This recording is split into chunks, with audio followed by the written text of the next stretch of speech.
അതിലൊന്നാമത് വന്നാണ് നമ്മുടെ ഉർവശിനെ പറ്റി പറയുന്നുണ്ട്, മഞ്ജു വാര്യരെ പറ്റി പറയുന്നുണ്ട്, അതുപോലെ തന്നെ പല നടികളെ പറ്റിയും പറയുന്നുണ്ട്. പക്ഷെ നമ്മൾക്ക് നമ്മുടെ കേരള ജനതയുടെ മനസ്സിൽ, അതുപോലെ തന്നെ പൈസ വാരി കോടികൾ സമ്പാദിച്ച പ്രൊഡ്യൂസർമാരുടെ കണക്കിൽ, അതുപോലെ തന്നെ പ്രേക്ഷകരുടെ മനസ്സിൽ ആകെയുള്ള ഒരു ലേഡി സൂപ്പർ സ്റ്റാർ എന്ന് പറഞ്ഞാൽ ഷക്കീലയാണ്. ഷക്കീല പടമാണ് 200 ദിവസം 100 ദിവസമൊക്കെ നിറഞ്ഞ് കവിഞ്ഞ് ഓടുന്നത്. എന്തിന്? മോഹൻലാലിൻ്റെ നരസിംഹ സിനിമ വരെ ഷക്കീലയുടെ പടത്തിൻ്റെ മുമ്പിൽ തോറ്റുപോയി എന്നുള്ളതാണ്.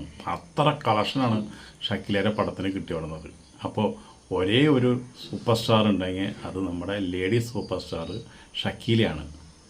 ഷക്കീല ശരിക്കും പറഞ്ഞു കഴിഞ്ഞാൽ ഷക്കീലയുടെ പടങ്ങളൊക്കെ കുളിർക്കാറ്റ് എന്ന പടത്തിലാണ് ആദ്യമായിട്ട് നായികയായിട്ട് വന്നത്. അപ്പോൾ ആ കുളിർക്കാറ്റിലെ ശരിക്ക് നായകൻ ബാബുരാജ. അന്ന് ബാബുരാജിന് വലിയ പേരൊന്നുമില്ല. അങ്ങനെ ആ പടത്തിലാണ്. അതിലിത്ര തടിയൊന്നുമില്ല, കാണാൻ നല്ല സുന്ദരിയാണ്. അത്ര രസകരമായിട്ടാണ് ആ പടത്തിൽ ഉള്ളത്. ആ പടം നന്നായി സൂപ്പർ ഹിറ്റായിട്ട് ഓടി. അതിലിപ്പോൾ ഷക്കീലയ്ക്കുള്ള റോൾ എന്താണെന്ന് വെച്ചിട്ടുണ്ടെങ്കിൽ ബാത്റൂമിലും ബെഡ്റൂമിലും മാത്രമാണ് സീനുകൾ ഉണ്ടായിരുന്നത്. അത് ഒരു കൊടുങ്കാറ്റായി, കുളിർക്കാറ്റ് പോയ ഒരു കൊടുങ്കാറ്റായിട്ട് സിനിമാ ലോകം പിടിച്ചടക്കിയ ഒരു സിനിമയാണ്.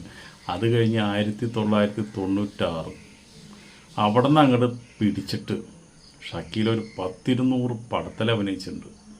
ആ പടങ്ങളൊക്കെ തമിഴ്നാട്ടിലും തെലുങ്കിലും അതുപോലെ തന്നെ കേരളത്തിലും സൂപ്പർ മെഗാ ഹിറ്റുകളാണ്. അത് കഴിഞ്ഞപ്പോൾ സെൻസർ ബോർഡ് കത്ര വയ്ക്കാൻ തുടങ്ങി. ആ കത്ര വയ്ക്കാൻ തുടങ്ങിയോട് കൂടിയിട്ട് പിന്നെ ഇവിടുന്ന് സർട്ടിഫിക്കറ്റ് കിട്ടാണ്ടായി. അപ്പോൾ തമിഴിൽ പോയിട്ട് അതിൻ്റെ സർട്ടിഫിക്കറ്റ് മേടിക്കും, അത് കൊണ്ടുവന്ന് മലയാളത്തിൽ കളിക്കും. അങ്ങനെ കളിച്ചു തുടങ്ങി. പിന്നെ തമിഴിലും സർട്ടിഫിക്കറ്റ് കിട്ടാണ്ടായി. എന്നിട്ട് പിന്നെ ഡൽഹിയിൽ നിന്ന് പോയി സർട്ടിഫിക്കറ്റ് മേടിക്കാൻ തുടങ്ങി.